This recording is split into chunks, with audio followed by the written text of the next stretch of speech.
From that growth, so you said, you made a lot of iterative changes, fail fast, and how fast were you making those changes? Like when you're releasing these features out to your users, and you're trying to make a decision whether you should implement it or not.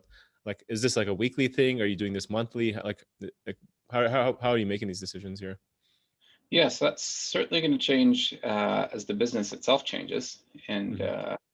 I'd say when it comes to tech startups, it's not uncommon for new code to be hitting the production environment multiple times per week, especially in the early days. Here at VidDay, there's days where we're doing up to 3 releases per day into our production environment. So yeah, code is changing all the time. We're taking that data, we're measuring the results, we're getting feedback from customers, and then we're fine tuning, we're making adjustments. And again, you fail fast. You're going to make a lot of mistakes. Just create that safe space with your team where we can try things that are outside the box. We can try novel ideas. Most of them won't work. When you find something that sticks, then you focus on that, you make it better, and you win the winners. Nice. And can you share any constraints or strategies? So we have a lot of startups in our audience who are coming in, and they're facing giants in the space, right? So you guys were competing with guys like Uber Eats and DoorDash. How did you guys manage that and stay competitive? Because like, for example, I know like Just Eat at some point tried to enter the Canadian market, and I think they failed. So what would you say was kind of your advantage that kept you guys growing? Yeah, it was an interesting story with Just Eat as they ultimately acquired us. They did end up launching into the Canadian market, and I suppose the fact that you don't know that they were there is a testament to how we were able to kind of fend off them as a competitor. But certainly Uber Eats and DoorDash, very deep pockets, and it it really it ended up being a pretty big opportunity for us, as at that time we were largely bootstrapped and we didn't have the resources or the runway to kind of throw money at the problem like some of our competitors were doing. We really had to look at the problems, the issues that we faced in food delivery, bring them down to the actual root of the issue, and actually solve the problems. So we couldn't really ignore them because we couldn't afford to. We actually had to solve the efficiency problems. We had to solve the things that were plaguing the industry. And that kind of gave us an early edge in that we put a lot of focus in our tech and in our stack to really make delivery work, especially in the mid-market or the tertiary markets. And that really allowed us to thrive. And as the economy and things changed, maybe it was a little bit harder to come by capital.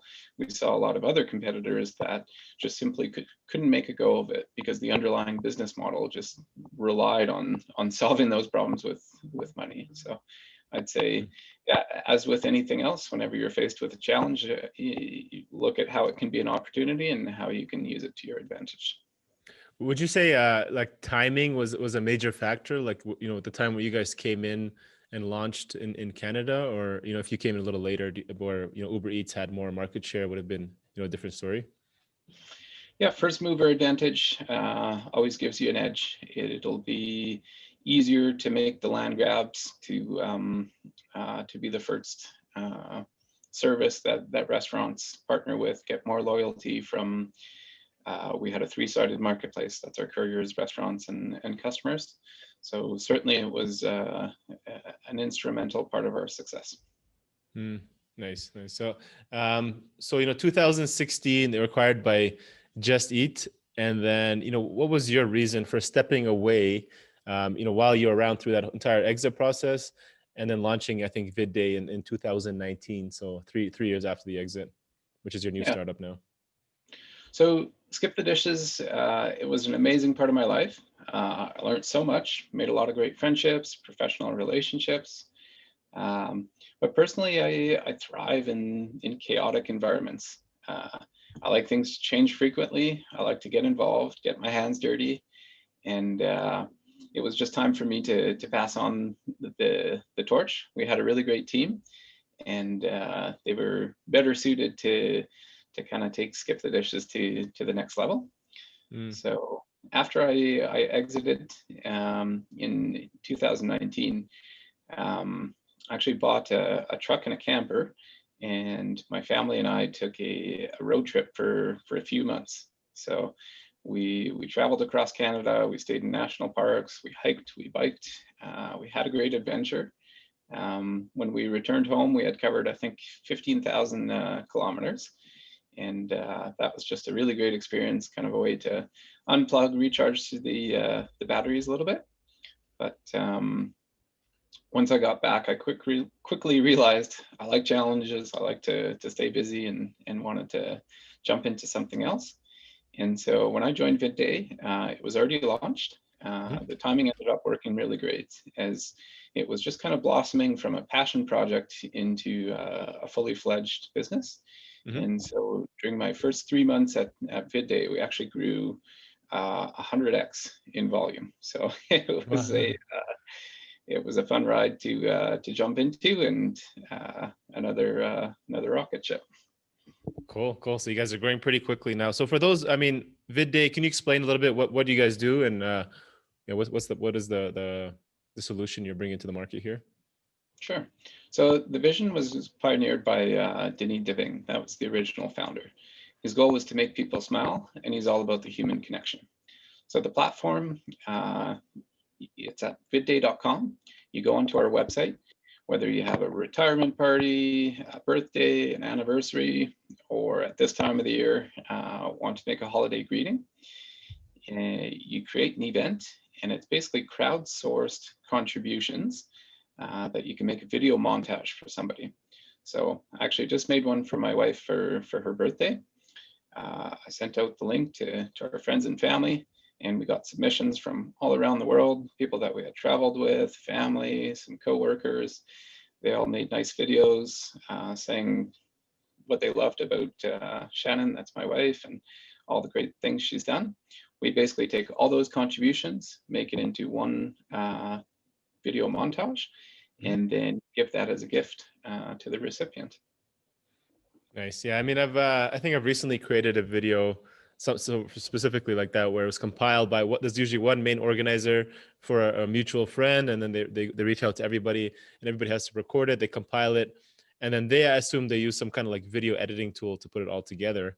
Yeah, from your perspective, like the product is so specific with the product and offering which you guys are putting out there. How do you feel? Like, how big do you feel this market opportunity is? Do you feel like there is a big space to be, marketed to here?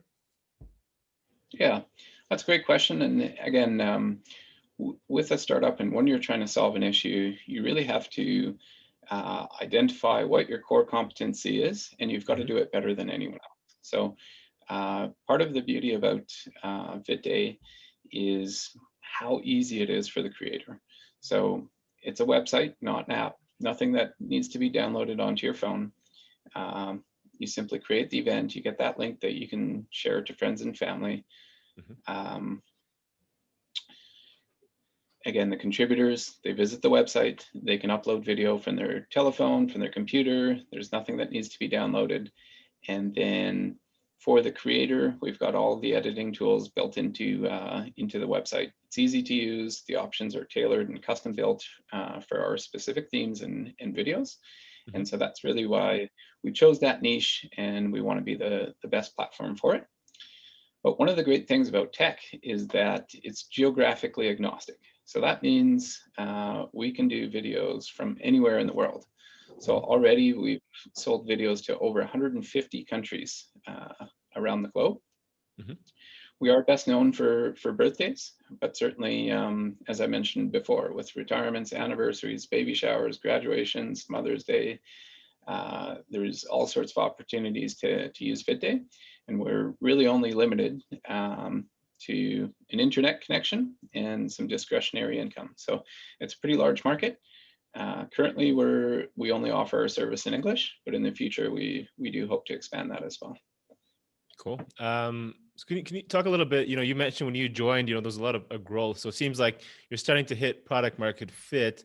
Can you share what were the initial costs to get kind of VidDay off the ground until you hit that point? What were you guys investing a lot of the Yeah. capital? Yeah, so product market fit. I mean, the first VidDay was made on a laptop, and it was after having received all the videos via email. Mm-hmm. And I mean, it was manually made through a typical video editing software.